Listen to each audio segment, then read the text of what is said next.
Hi, fifth graders. It's your last week of school.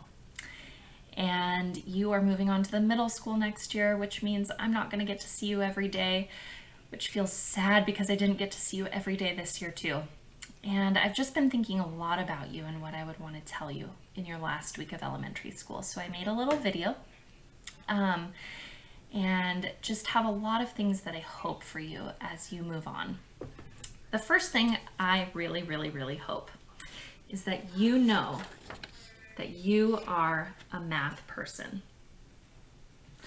A lot of times kids look at me and kind of roll their eyes, and I think parents roll their eyes a little bit too, maybe, because people don't want to believe that they're a math person. But you are.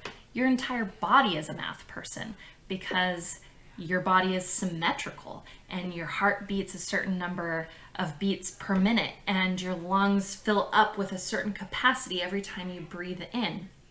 And those are all really mathematical things. So of course you're a math person. You also have 10 fingers, which is perfect because we use a base 10 system for our numbers.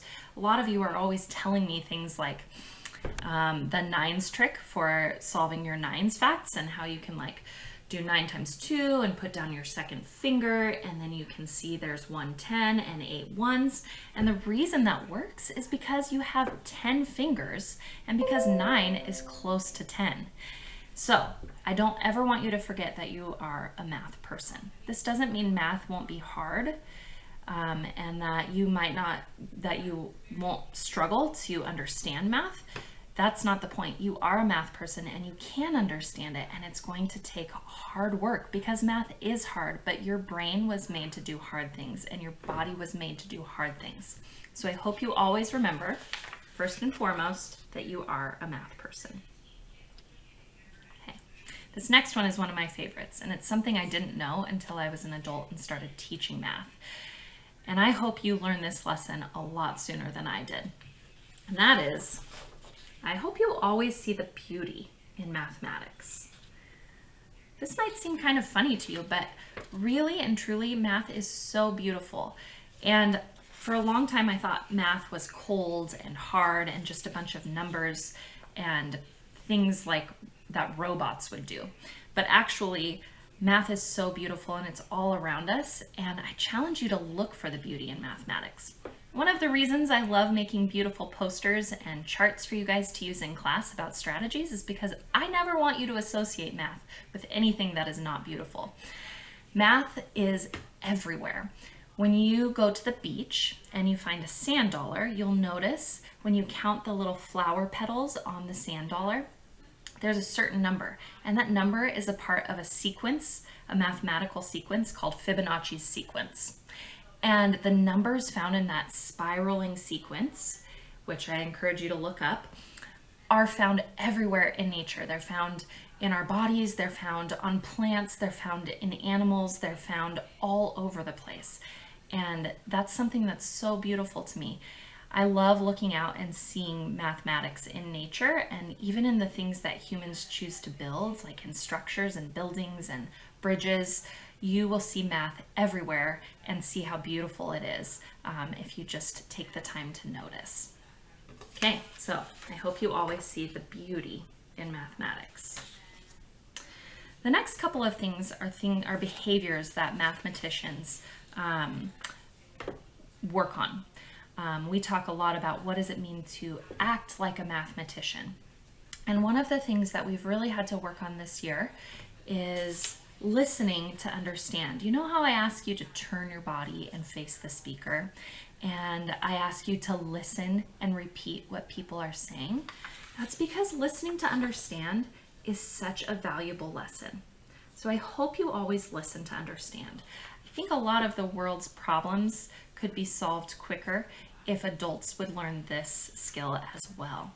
There is so much going on in the world and so much division and hate, and people are not taking the time to really truly listen to one another's stories and listen to each other's experience and listen to the hurt. And that's something that mathematicians should be extra good at, because in order to learn math, we have to listen to other people and understand what it is they're saying and what perspective or where they're coming from.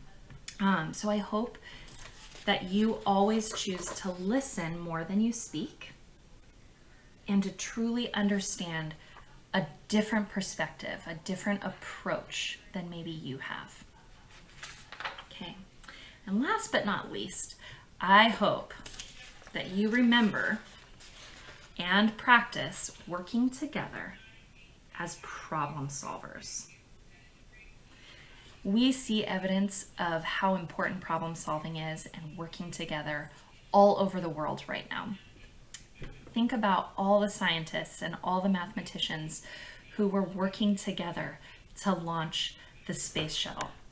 Think about all the mathematicians and the scientists who are working together right now to come up with a cure and a way to help COVID-19 patients. These are big examples of what it means to be a problem solver, but you can even be a problem solver in your community. So mathematicians think about working together and hearing all the voices and using all those voices to solve big problems. And you can do that right here in SUMass.